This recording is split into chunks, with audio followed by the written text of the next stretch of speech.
Assalamualaikum warahmatullahi wabarakatuh. Kami dari kelompok 3 dengan anggota kelompok yang terdiri dari 5 orang, yaitu ada Lalu Yudi Darmawan, terus ada saya sendiri yaitu Dudi Fitriani, terus kemudian ada Muhammad Nuruli Anwar Salam, terus kemudian ada Naufal Farwahanif, dan terakhir ada Rifki Abdullah. Nah, di sini kami akan mempresentasikan rangkaian yang sudah kami buat, yaitu konverter DC ke AC. Baik, saya akan menjelaskan setiap komponen serta fungsi-fungsinya dari rangkaian yang telah dikerjakan oleh kelompok kami, yaitu adalah buck boost converter atau DC chopper yang dikendalikan oleh sinyal PWM dengan perangkat switch tipe IGBT atau dioda. Oke, mari kita ke rangkaiannya. Nah, seperti yang teman-teman bisa lihat, ini pertama-tama paling pojok kiri kita punya sumber DC. Nah, baterai atau DC voltage source. Nah, fungsinya di sini itu tentu saja untuk menyediakan tegangan input untuk keseluruhan rangkaian. Juga digunakan sebagai sumber tegangan tetap. Lalu, di sini, nah di area tengah ini, kita punya resistor dan induktor yang seri. Nah, fungsi dari resistor di sini adalah digunakan untuk pembebanan atau sebagai sensor arus sederhana atau disipasi energi. Lalu di sini kita punya induktor. Di sini fungsinya untuk menyimpan energi saat switch on dan melepaskan energi saat switch off.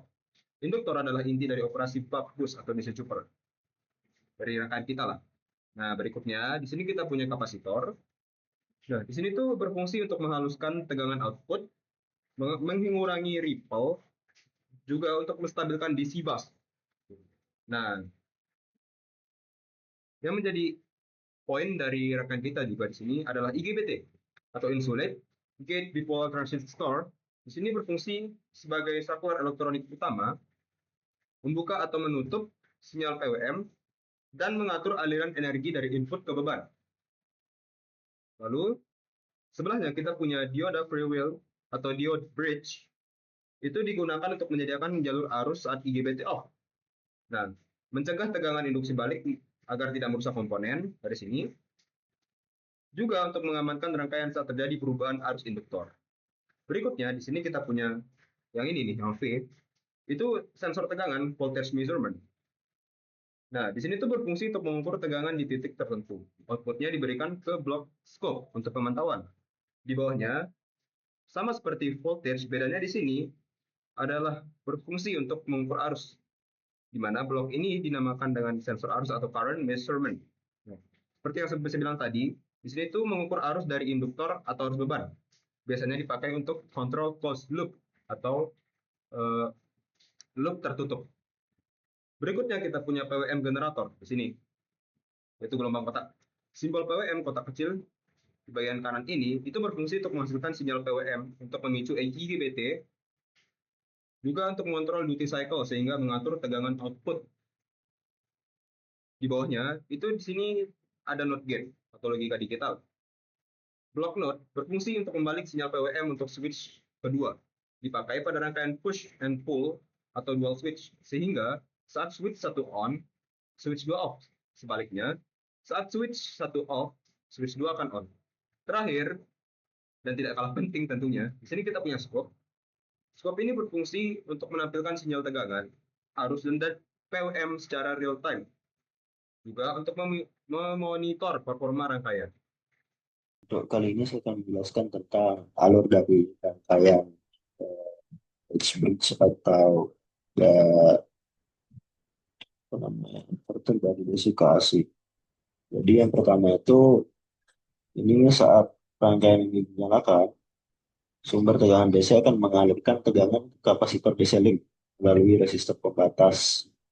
Resistor di sini berfungsi untuk menahan lonjakan arus awal agar tidak terlalu besar, sedangkan kapasitor berfungsi menyimpan dan menstabilkan tegangan supaya tegangan DC yang masuk ke inverter lebih halus dan tidak berliar. Kemudian setelah itu, setelah tegangan DC stabil, pulse generator mulai mengirimkan sinyal. Pulse di sini mengirimkan sinyal pulsa berbentuk gelombang kotak ke gerbang gate IGBT atau MOSFET. Sinyal ini mengatur kapan saklar elektronik ini menyala, on atau off. Dia masuk ke sini dulu, dan nanti akan masuk ke gerbang not di sini untuk dibalikan, sehingga IGBT yang di bawah sini akan bernilai off.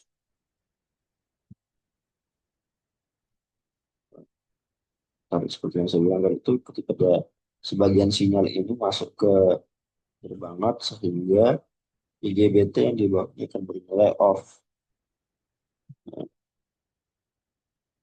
Ini bertujuan untuk mencegah hubungan singkat langsung pada sumber DC. Jadi ketika dua saklar yang berseberangan arus secara bergantian, arus DC dari sumber akan dipaksa mengalir bolak-balik melalui beban RL, resistor dan motor, pada saat pasangan saklar pertamaan atau saklar yang di atas itu arus akan mengalir dengan satu arah sehingga berbentuk setengah gelombang positif. Lalu ketika saklar yang di bawah on, arah arus menjadi terbalik sehingga terbentuk setengah gelombang negatif. Proses on-off yang terus berulang ini menyebabkan tegangan keluaran dari DC menjadi AC karena terdapat induktor pada beban. Arus tidak bisa langsung berubah secara tiba-tiba sehingga arus menjadi lebih halus dan tertinggal terhadap tegangan. Saat sakral mati, sementara arus masih ingin mengalir akibat sifat induktor, maka dioda freewheeling akan bekerja menyediakan jalur arus sementara agar tidak terjadi lonjakan tegangan yang merusak saklar. Selanjutnya, sensor tegangan akan mengukur tegangan keluar inverter dan sensor arus akan mengukur arus yang mengalir pada beban. Hasil pengukuran ini kemudian dikirimkan ke osiloskop. Jadi untuk voltage measurement-nya akan masuk ke scope pada terminal kedua, dan untuk current measurement-nya atau pengukuran arusnya itu akan masuk ke scope di bagian ketiga. Dan untuk pulse generatornya sendiri dia akan masuk ke scope bagian pertama.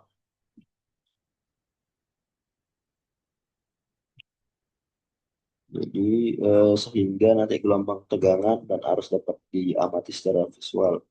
Seluruh proses ini dijalankan dalam lingkungan simulasi menggunakan Faraday mode continuous, di mana rangkaian ini akan bekerja secara continuous sesuai waktu sebenarnya.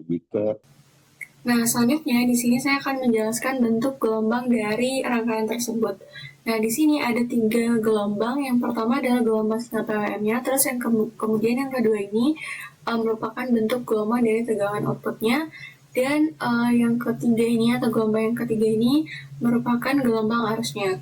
Nah, gelombang yang pertama itu kan tadi saya bilang bahwasanya ini merupakan gelombang untuk sinyal PWM-nya yang diberikan ke IGBT untuk mengatur proses switching. Nah, seperti yang kita tahu bahwa sinyal dari PWM itu berbentuk seperti gelombang kotak, bisa dilihat di sini. Dia berbentuk seperti gelombang kotak yang dimana ketika dia di atas itu berarti artinya nyala, atau ini on off gitu. Terus kemudian di sini sinyal PWM ini tuh digunakan sebagai pengatur untuk menghidupkan atau mematikan saklar atau IGBT yang kita gunakan sebagai saklar itu secara cepat sehingga tegangan DC itu dapat dimodulasi menjadi tegangan AC. Terus kemudian di sini untuk gelombang yang kedua itu merupakan gelombang dari output tegangan output dari rangkaian. Nah, kalau misalkan kita memperbesar gelombangnya di sini, maka gelombangnya akan berbentuk seperti sinusoidal. Sebentar.